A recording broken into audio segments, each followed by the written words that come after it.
Selamat pagi Pak Andika dan juga Kak Sekar. Perkenalkan nama saya Yones Frigo Gulungan dengan NPM 2306 1544272 dari kelompok 15. Dan pada video kali ini saya akan menjelaskan terkait praktikum hasil dari kelompok 1.5 dan terutama dari hasil pengolahan data dan juga hasil proses sendiri terkait banding agregat dan juga uji Marshall itu sendiri.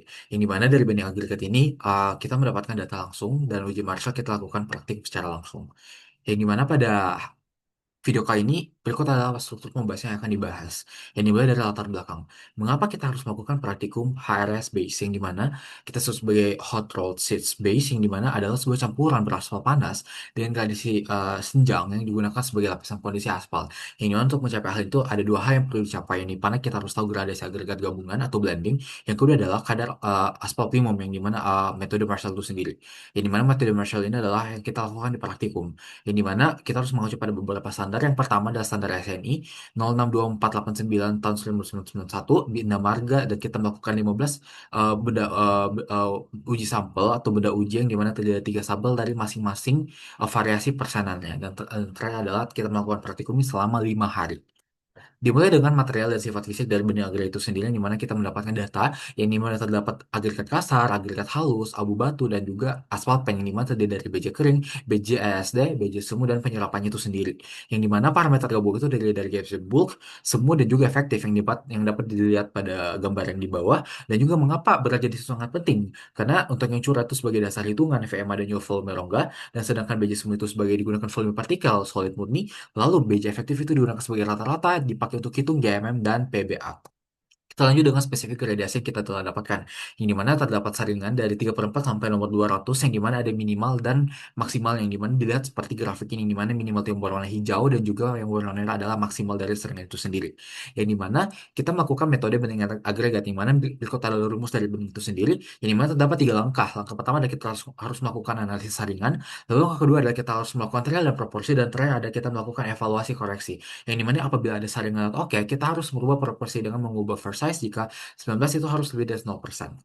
Nah, selanjutnya kita melakukan banding agregat dengan hasil trial, yang dimana kasar 18%, screening 33%, abu batu. Yang berikut adalah sampai adalah contoh perhitungan yang di atas. Nah, kita langsung melihat dari saringan 3/4 sampai nomor 200. Dimulai dari berapa persen lulusan kasar, screen, lulus abu batu, minimal, dan total maksimal. Yang dimana dapat dilihat untuk saringan 3/4 dan 1/2 itu tidak lolos atau keterangannya tidak oke. Yang dimana kita harus melakukan uh, perlu melakukan optimasi agar semuanya itu memenuhi standar. Nah, setelah kita melakukan optimasi yang dimana proporsi 0,11, 0,3 dan 0, itu memenuhi spesifikasi. Yang dimana kasar itu 11%, screen 37%, dan abu batu itu sebesar 52%. Yang dapat dilihat yang awalnya 3/4 dan 1/2 itu tidak oke, menjadi oke. Sehingga dapat disimpulkan bahwa semua saringan telah memenuhi spesifikasi yang ada. Ini yang catatan adalah rasio nomor 30, nomor 8, sama dengan 0,558 itu belum mencapai di atas 0,80 gradasi secara atau senjang ideal.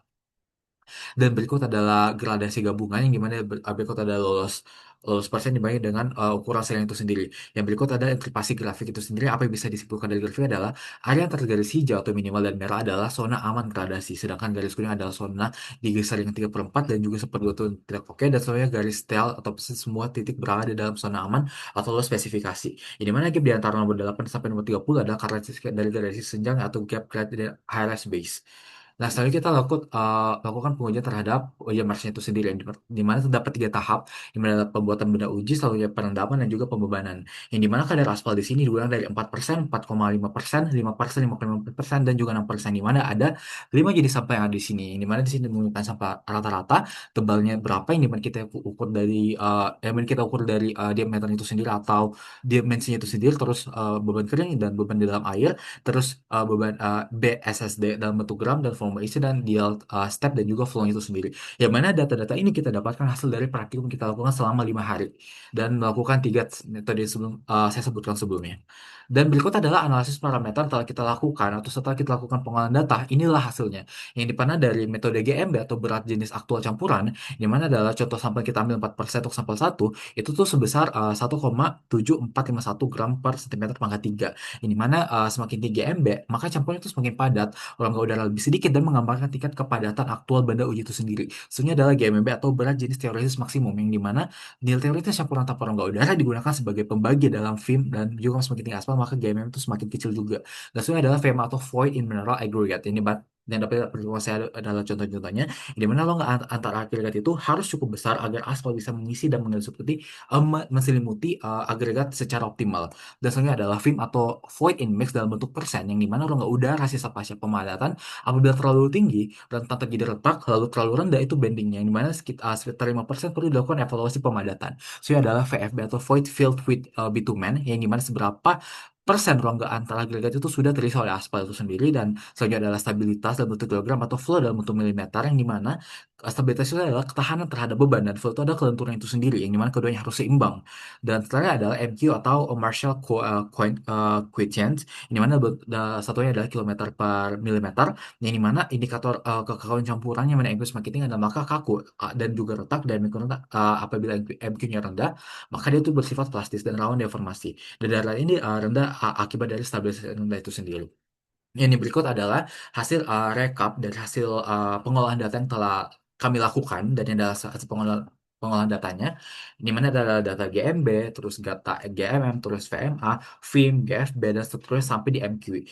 Yang berikut adalah contoh-contoh yang hasil kita telah melakukan pengolahan data, dan di bagian bawah yang berwarna hijau adalah syarat minimum yang sesuai dengan standar. Di mana kita pada setelah ini kita akan mengupload sebuah grafik melihat apakah ini tuh sudah memenuhi standar atau tidak. Dan juga ada beberapa syarat maksimum untuk dari beberapa parameter ini. Dapat dilihat untuk grafik yang pertama. Ini mana pada grafik pertama untuk berat jenis satu atau GMB. Nah, pada GMB ini sendiri itu dia memenuhi standar karena tidak ada standar arti tidak ada minimum atau maksimum untuk ini. Makanya dia memenuhi standar. Yang dimana arti dari grafiknya dapat dijelaskan pada tabel yang di sampingnya setelah tulis, di mana pada kadar aspal rendah maka proses pembakaran menghasilkan campuran lebih padat karena aspal belum berlebih. Dan selanjutnya tentu kita lihat ke untuk VMA. Untuk VMA sendiri juga memenuhi standar karena standarnya itu dapat dilihat di angka 17%, dan sedangkan grafik kita di atas 17%, berarti ini telah memenuhi standar, yang dimana semakin banyak aspal memiliki rongga agregat yang telah saya jelaskan, maka aspal itu mendukung agregat, di mana hal ini cukup baik karena sudah memenuhi standar yang ada. Nah, selanjutnya adalah VIM. Nah, untuk VIM sendiri tuh dapat dilihat bahwa sebenarnya itu di sini juga memenuhi standar, yang dimana dia tuh berada di atas grafik. Dan selanjutnya kita melihat VFB. Nah, VFB itu kan standarnya dapat dilihat itu berada di angka 68%, sedangkan grafik kita berada di bawah, berarti VFB itu tidak memenuhi standar yang ada atau hasil dari praktikum kita itu tidak memenuhi standar yang ada.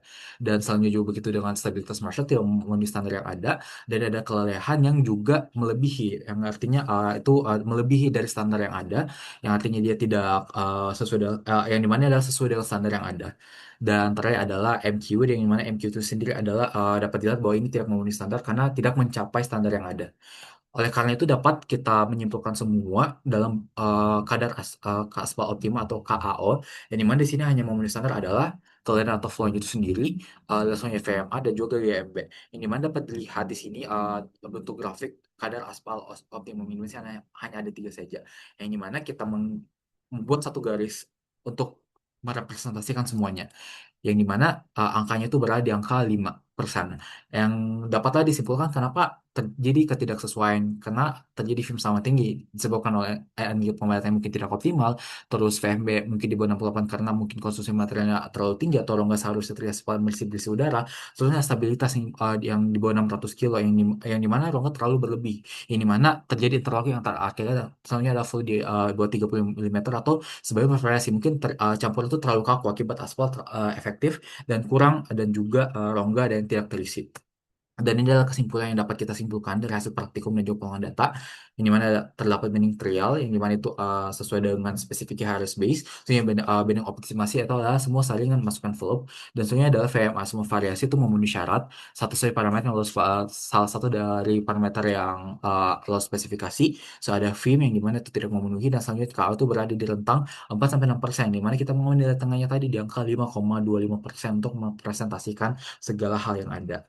Berikut adalah saran rekomendasi yang dimana kita harus melakukan kontrol suhu pemadatan, kalibrasi, revisi proporsi bending, tambah variasi kadar aspal, yang terakhir adalah verifikasi energi pemadatan. Dan berikut adalah penjelasan saya terkait pengolahan data dan juga laporan yang telah saya lakukan di kelompok 1.5, dan laporan yang saya lakukan secara pribadi untuk melakukan analisis dari laporan itu sendiri. Berikut itulah video dari saya, lebih dan kurang mohon dimaafkan. Saya ucapkan terima kasih dan selamat pagi.